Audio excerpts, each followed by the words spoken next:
What is up, guys, and welcome back to Above the Middle, a place where we talk about all things personal development with me, Joe Gibson.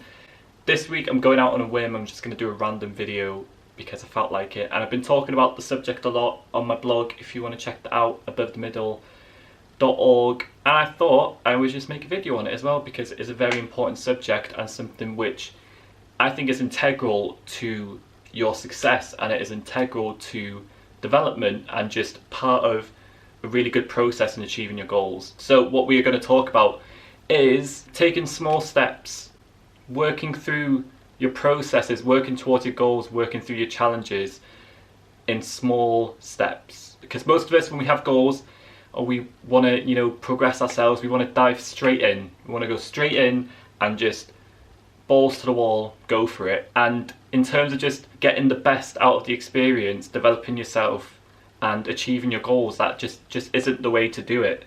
Especially if you want to consistently reach your goals and you want to enjoy the process as well. I don't recommend it. The whole point of small steps is continuous improvement. Doing small little things day by day, which ultimately will build up into what you want. Instead of just diving straight in and risking a possibility of being overwhelmed and failing, you want to integrate little steps into your day. You want to do little things here and there that are going to build you up over time. So let's get into the example, and we'll use me. So I started a personal training course, must have been like 14, 15 months ago now. One day I was doing a video with a friend from work and I had to record myself doing it, and even the thought of just being on camera was giving me so much anxiety.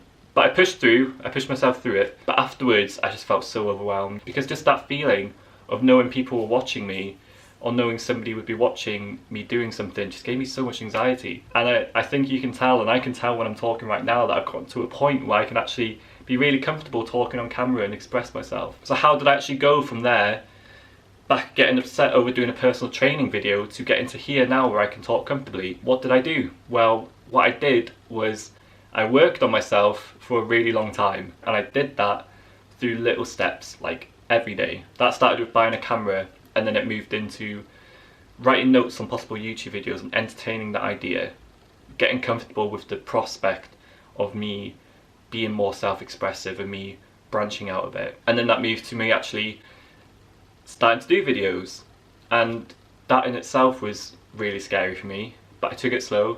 I just maintained the momentum I had and just made sure that I was being consistent, showing up to the work every day and doing it, despite quite a bit of anxiety that I had there. I did all of that through little steps, and I monitored my stress, and I made sure that if I was getting too overwhelmed, I would stop myself, I would take a break, I'd take a breather. I exposed myself very slowly to the anxiety I was feeling, because if I'd gone straight in, planned videos, did videos, or attempted to do videos, and then edited it and did all that sort of stuff together, I would have been so overwhelmed there would not have been a chance of me even succeeding, because I would have given up. And James Clear talks about the 1% rule.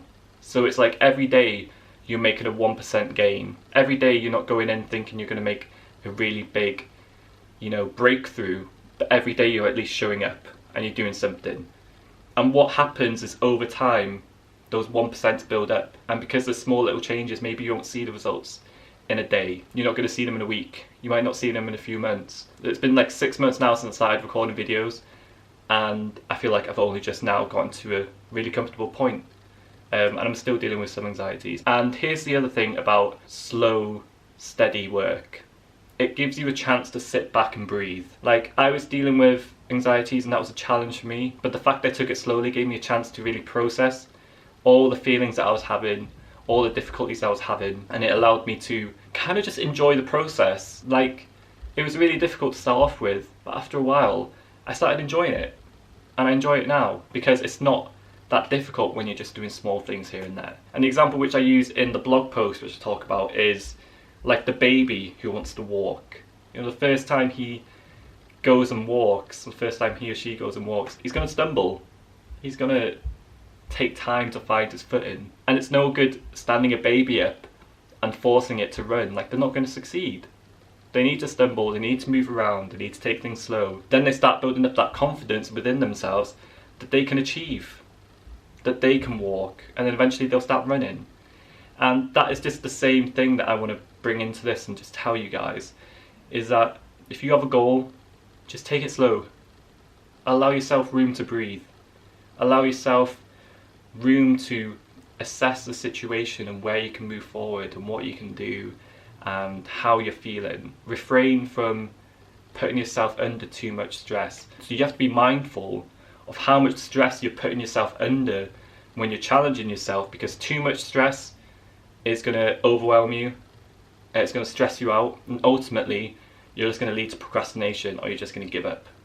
So you have to be mindful of how much stress you're putting yourself under. So yeah, that was the video today. It was really quick, nice and easy. I just wanted to talk about those small little steps because that's been really integral to my own growth. And I think when we have these goals, we just want to go straight in and we're like, oh, I need to just push through, I need to power through, I need to just go for it. And it's like, well, you can do that, but your success rate isn't going to be as great as just easing yourself in, doing it really slowly. What you have to remember is that by taking small steps over time, you're building up that belief within yourself that you can achieve something. So I've done this so many times now that I've gotten to a point where I have all this evidence from all these little small steps I've done to be able to look at my past experiences and be like, oh, you managed to succeed there, you did a really good video there, you talked really well there. So that's just a quick fire for you guys this week. I hope you can take something from this. Check out my blog. Thank you so much, guys. Check back next Wednesday for another video, and I will see you then. Cheers.